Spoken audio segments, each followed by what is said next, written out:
this is a front-loaded business. There's a lot more effort up front than comes down the road. If you're looking at the guy who's been in it or the gal who's been in it for 10, 15 years, like, dude, I want their lifestyle. They work 5 hours a day, 4 hours a day. They're on the golf course. They're fishing every evening. They're going to get their nails done, blah, blah, blah, blah, blah. Yes, you can have that. What you're not seeing is...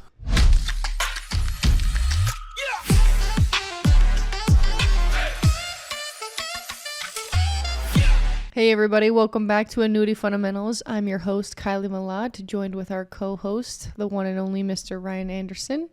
Today, we're going to go over a topic that comes up quite frequently in our class, or just things that we've noticed on the road when we're talking to agents, and it's, why agents fail? What am I doing wrong? What can I do better? So we're going to dive a little deeper into that today, of just our experience and the longevity that we've had in our careers and our partners' careers, and just kind of noticing the difference between people who really excel and do well and people who just maybe don't stick to their systems, or they're just not part of the 8%. So, Ryan, let's get into a little bit. You've been in the industry longer than I have. You've been a manager. You've gone over multiple states. You've hired a ton of agents. You've also had to let go of a ton of agents. In your experience, what is it that really, sets people apart? You know, there's two categories of things in this question: why agents fail and what expectations should I have from an agent.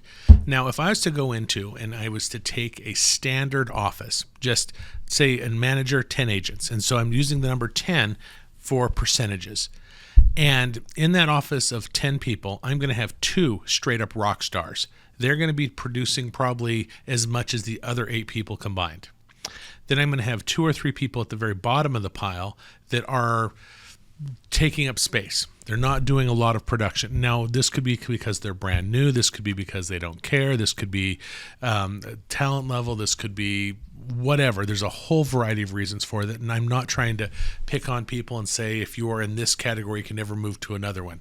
Not at all. Different times in our careers, we are at different places. So, but 2 at the top, 2 or 3 at the bottom, 5 plus or minus in the middle that are going to be your steady eddies, your regular producers. These are the individuals that are going to throw numbers up on the board every month. However, they may not be the very top. They're not going to be at the very bottom. They're just plugging along, the plotters that are just getting the job done. And every agency needs all of these people. Every agency needs these groups. We need the heavy hitters, the high performers, just because they're the ones that are producing a lot of the contracts. We need the individuals who are brand new, who are maybe not be producing as many at the bottom, simply because they are moving on their way up, or they are people that were once high producers that are moving on their way out, and they have now just got a book of business that they're maintaining. And then we need the people in the middle that are going to be just producing consistent business every month. Now, as we're bringing new agents into contract with, or if you're in an LOA situation to hire, there are 3 things that has been my experience why agents fail. And these are and when I sit down with a new agent, I hit these pretty hard. Number 1 is undercapitalization. If this is a straight up commissioned only gig for them, where they are, if they don't sell it, they don't get paid, and they don't get paid until the thing gets issued. And if you're focusing on annuities, where there's a 4 to 6 week processing time from the time you sell it till you get paid, that doesn't include the time to get the lead, to develop the lead, to get the sale, to go through that process. And to actually learn how to do it, that's a whole nother conversation. But from the time you sell it to you get paid on an annuity is 4 to 6 weeks as a general rule, sometimes faster, sometimes longer. And if you don't have enough money to keep the lights on, the bills paid, your mortgage paid in that period of time, that could be hard. Whether that is having a savings, having a significant other that is going to be able to support you, or if you've got a gateway product, gateway solution like Medicare or final expense, where you're able to go through and get those things issued and get paid much faster, that's also a solid way to go.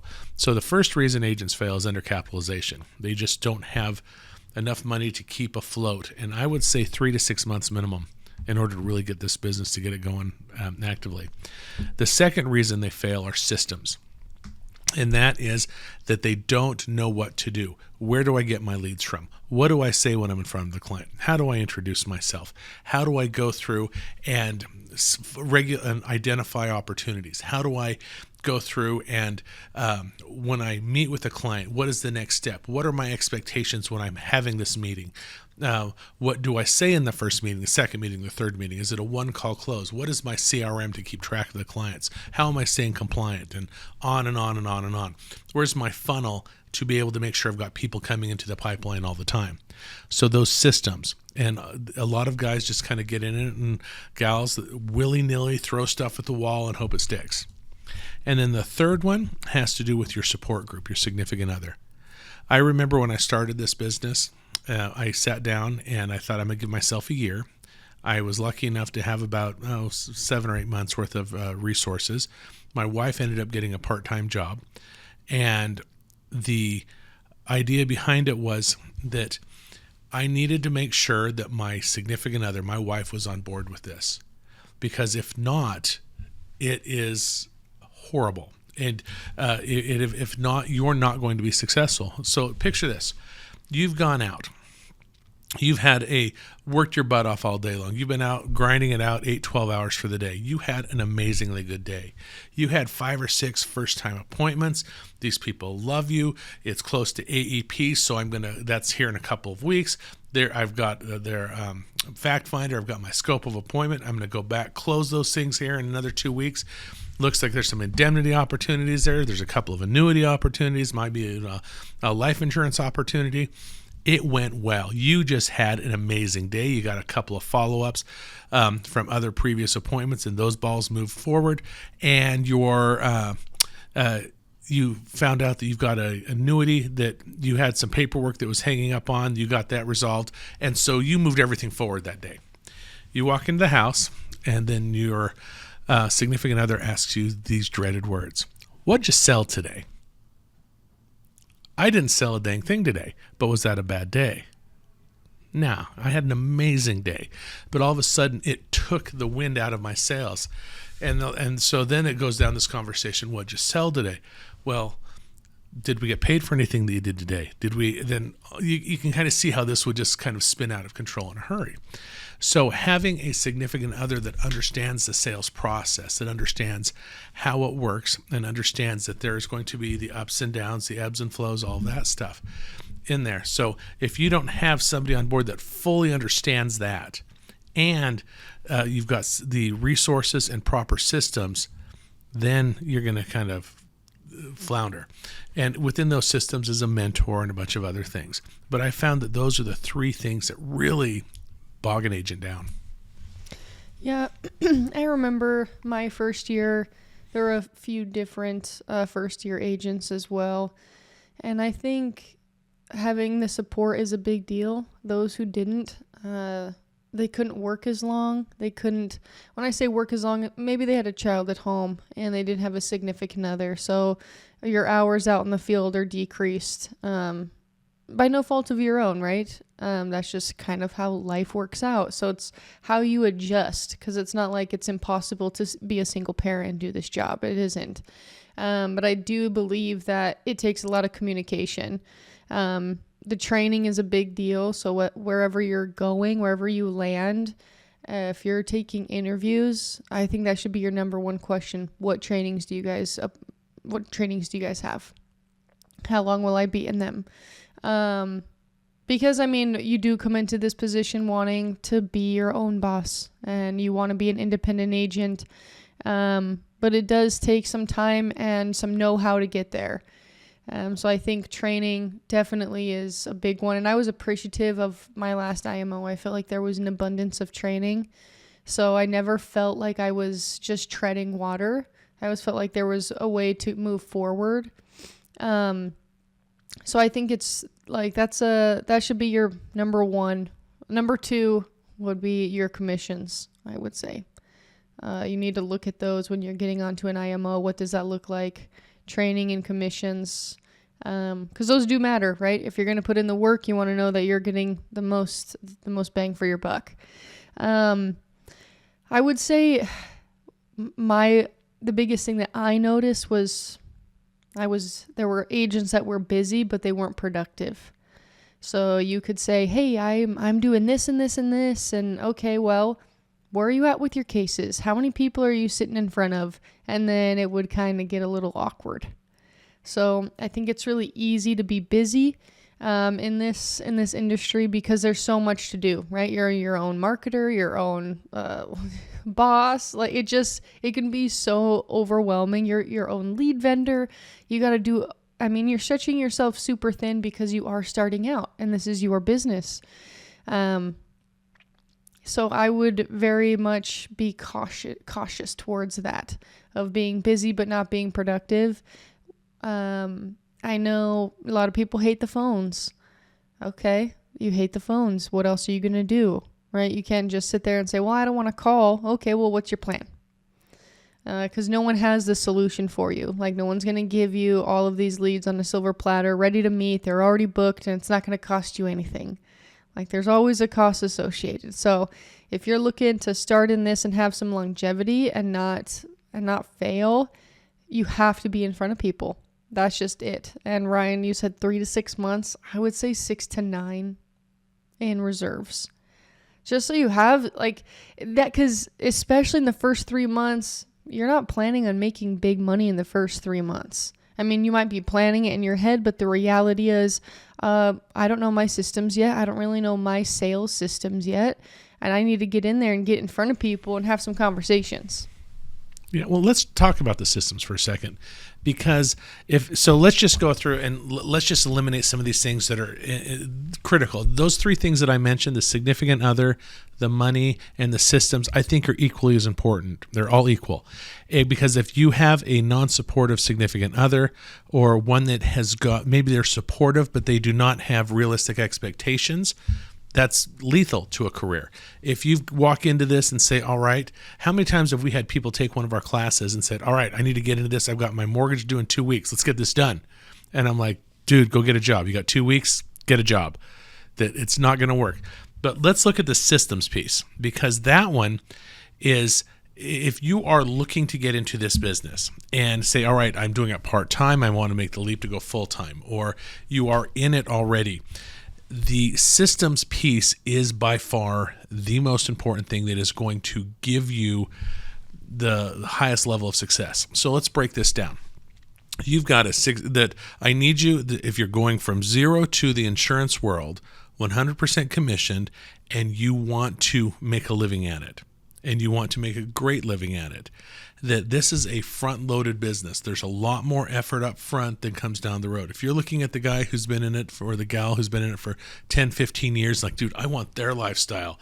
They work 5 hours a day, 4 hours a day. They're on the golf course. They're fishing every evening. They're going to get their nails done, blah, blah, blah, blah, blah. Yes, you can have that.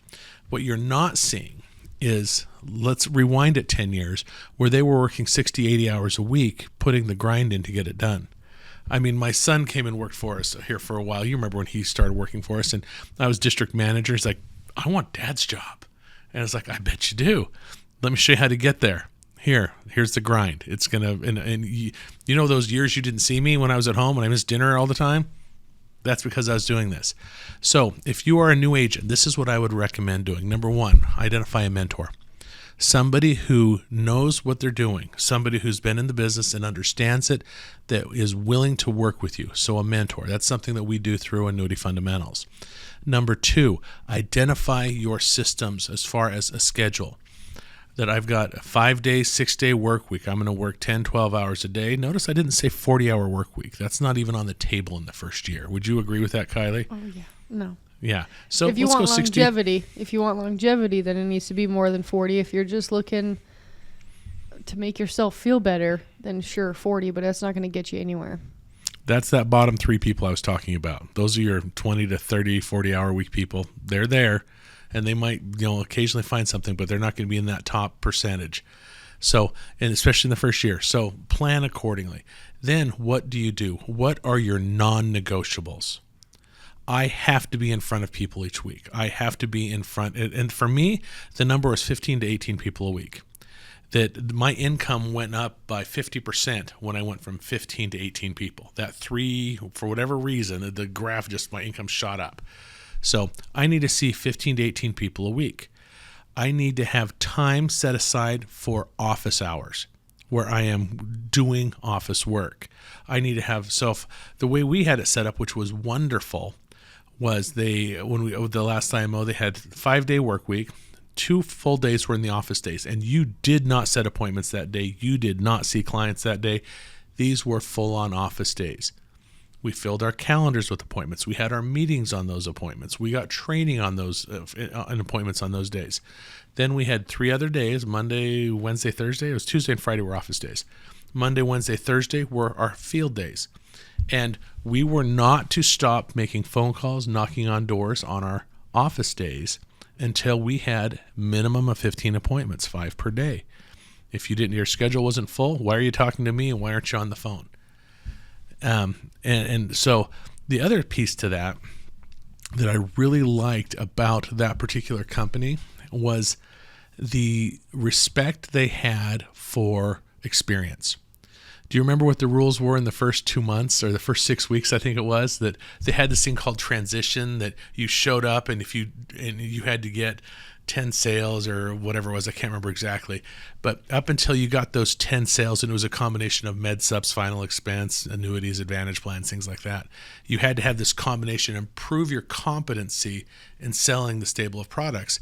And until then, you were not allowed to contribute in open conversations in the meeting and offer ideas. You had to listen because you frankly didn't know enough to contribute. Do you remember that?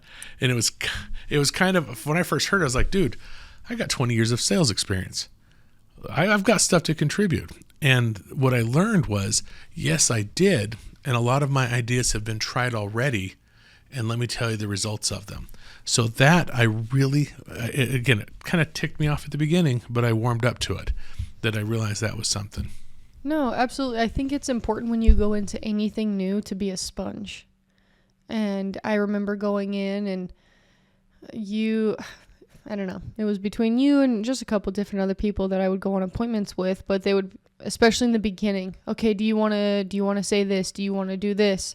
And like, everyone's different, right? You have some people who are like, yep, I want to do it first try, let's go, and just shoot from the hip. And then you have some people who are more tentative. I'm somewhere in the middle. I like to watch it be done once, and then I can see, okay, this is the flow, and really be a sponge. I had never been in an appointment, right? I had never sold Medicare, let alone talked about it with somebody who was about to get into Medicare and explain, hey, this is what the next 30 years of your life is going to look like with this health insurance. So it can be intimidating. I think there's a very fine line of being intimidated and then having some control. So you can't be intimidated. Oh, I don't know enough. Well, you'll never know enough then. Like, what's your measurable with enough?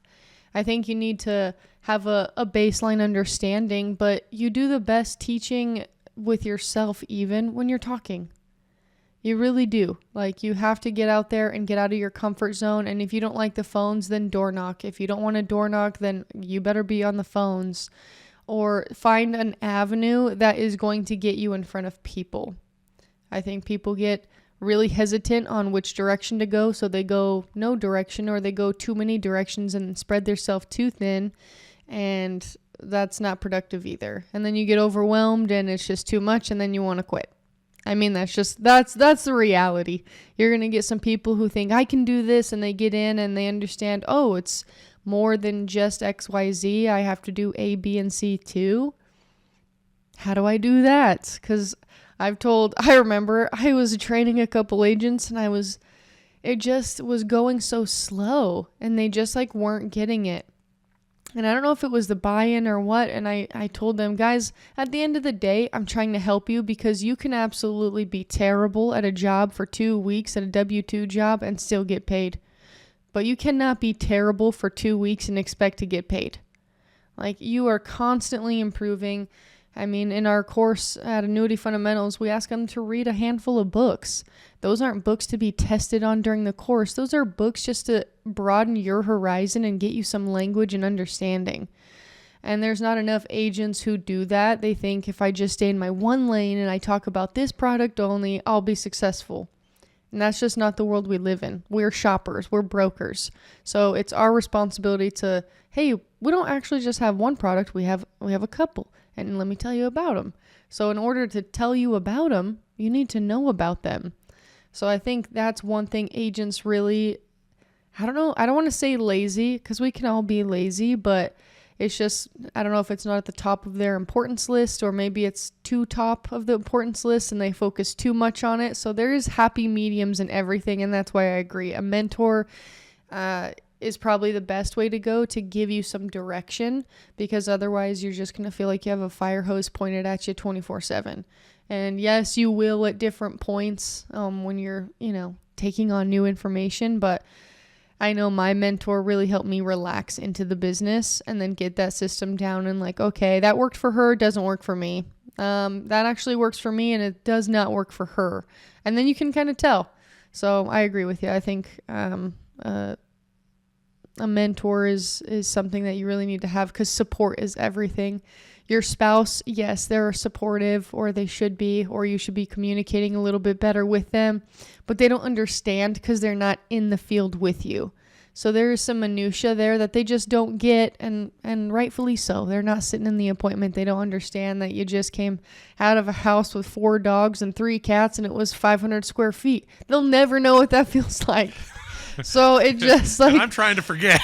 Yeah, and we're desperately trying. Me and you go in a house like that, and if there's just things that aren't a part of your daily life, right? So you're learning. And I remember my first couple of appointments, I looked at my trainer and was like, "Really? Like this is what we're doing? I don't know that this is for me." And she was like, "Don't quit. I promise it's not always like this." And I was like, "Oh, okay. Sure, I'll believe you for now." And she's right. It wasn't always like this, but I mean, people are people. And if you're in the service of helping people, you're going to be in houses that you never thought in your whole life you'd be in. So I think that takes some mental toughness. My gosh, I think that's the biggest part about insurance in general. I grew up in a small town on a farm, and I knew tough, right? I knew hard work. It typically, that equaled physical labor. I was an athlete, equaled physical labor. Sure, mental toughness is like stay in the game and like keep with it. But this sort of mental toughness is so different. Mental drainage is a real thing. Mental overload. Sure, I didn't run 15 miles or lift weights for 6 hours. I was in 5 homes that day, and I'm depleted, right? It's such a different mental toughness. And I think if you don't go in there thinking, oh, I mean, you have to have some rose-colored glasses, right? Like, oh, it's not going to be that bad. It'll be great, right? To get you through. And then once you experience it, 1 month, 2 months, and you're like, oh my gosh, this is a different type of tired. This is a different type. And I think it's important that's okay. It's okay to have a different type of tired. It's not that you're lazy. Oh, I didn't work as hard because I didn't walk 10 miles. I don't know. I just know that was a big adjustment for me to make, of like physical labor to mental labor. Yeah. The thing about it is, as we go through and we do this, one of the things that I think is really important, you've talked about being mentally tough, which is true. But, and I've talked about systems, having a supportive, significant other, and having the resources to do it. But a couple of things where agents also go through, and you touched on it, is they spend so much time, I've got to learn the product. I don't think that's nearly as important as learning the process, learning the appointment number 1. This is what's going to happen. Appointment number 2. This is what's going to happen. Appointment number 3. And being able to go through and identify the opportunities. Because for me personally, my thought process is when we'd have new agents, and you were involved in this, we'd have agents come in and they're like, oh, I don't know what to say. I was like, just slow your roll. You don't need to know what to say right now. What you need to do is, can you get into the appointment? Can you do a full fact finder? Can you introduce yourself? Because if you can do those 3 things, we can find opportunity. So you go in there, and this is we call it the key 3, the finding an opportunity, the company introduction, and the fact finder. And if you can do those things, then you go and you get the appointment, and you set up a follow-up appointment. You come back, you go over all of that data with your mentor, and then they'll say, okay, here's what we need to do. We've got a Medicare opportunity here. We got an indemnity opportunity here. We got an annuity opportunity here. These are the steps. So let's go pull these products off the shelf. Let's look at them. Let's learn them. Let's role play how to go back and sell them. And we go from there. And if you do that enough times, and after 2 or 3 appointments, okay, this is United Healthcare one. They're going to, as far as because of X prescription drug, or maybe they're on TRICARE for life. So let's go to the Humana Honors Plan for Medicare. They don't need an indemnity because they've got the VA to help them with. However, they're really concerned about final expense because they've only got that VA benefit and they've got some other bills there. So we've got a life insurance policy here. And with that, and again, this is where the systems and the mentor comes in, that we had different forms to fill out. We had different documents to use. We trained you on how to go that one thing that we learned at the national meeting, the menu, on how to go through and how to move somebody through and present them a triplicate of choice close, how to go through and at what point in time can I start talking about money in Medicare sales process? What are the compliance issues to being a scoped appointment, and how do I transition from a scoped Medicare appointment to a money conversation, this is all stuff we train on. But the thing about it is that as we talk about this, and I remember when we were working at that IMO, they were wonderful. They really were. And they were talking about the systems. And I was 6 months in, and our manager, and I tell this story on a regular basis, I went to him and was like, at what point in time am I going to be taught this system? And then he looked at me like I just slapped his mom. I mean, he was visibly offended. And it was James Case, again, dear friend, actually. And he's like, what do you mean? I was like, I've been here for 6 months hearing about this system. At what point in time am I going to be taught it? And he's like, I don't understand. You have been. And I was like, no, I haven't. Nobody's told me what it is. And I was expecting a binder with a big label, the system, and somebody's going to go through me step 1, step 2, step 3, step 4, step 5. And he says, no, you're missing it. The system is you're in the office on Tuesdays and Fridays. You have a minimum of 15 to 18 appointments a week. That you go through, and we do a full fact finder in every single appointment. This is how you introduce yourself. This is when you walk in. This is how you give your business card. This is how you and on and on and on and on. And he went through all these different things that we teach. And as far as, and then another long list of stuff, all of those things together are the system. In fact, in our class, day number 1, homework assignment number 1 is we want you to write out your sales process. Step 1, step 2, step 3, step 4, because most people don't know it. And if you've got somebody who's been in the business 3 months to a year, so they've got some appointments, they've got some clients, but it's just not clicking. They just haven't gone over the edge yet to really successful. That's where our class really shines, I'd say. Would you agree with that? Yeah, totally. I think most agents are saying, how can I make more money? How can I do this longer? And book a call with us, annuityfundamentals.com, and we can go through some of the systems that we have in place for annuity sales. And what is beautiful about Annuity Fundamentals is we do it from a different angle. We do it from, we're not teaching agents how to sell annuities from annuity leads. We are teaching agents how to sell annuities through their current lead system, so Medicare or life. So we're not trying to change your entire life. We're trying to add some language, words, sentences, phrases to help you get into the money conversation to uncover those opportunities. And so yeah, book a call with us, annuityfundamentals.com. We can show you the systems that we put into place to be successful. I was a little bit about me on that end, on how that helped me. I was on 0 solo appointments when these annuity fundamentals came into our office with Doug, and Doug taught us these systems, and it's like no one else was there, because I swear he said, Kylie, if you say this and you do this, this will happen. Just A, B, and C. He didn't really say that, but he said, if you do these word sentences, phrases, and you focus on the fundamentals and really building that relationship, you will uncover opportunities. I was a sponge. I didn't know any better. I trusted him. I was able to close $1 million my first year, and I wasn't anything special. I did what I was told. I followed some systems, and I had conversations, and that unfolded opportunities.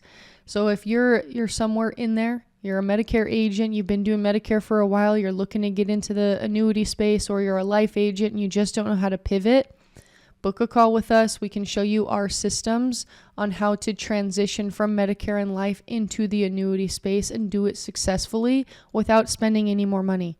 Ryan and I barely started doing purely annuity workshops within the last year and a half. So before that, all of our annuity production came from Medicare clients. MedSup clients, let's be specific, right? Obviously, they need to have opportunities, so you need to be in the right homes.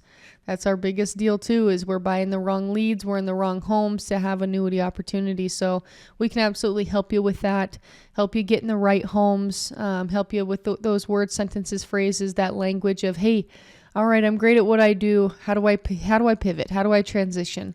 So we help with that.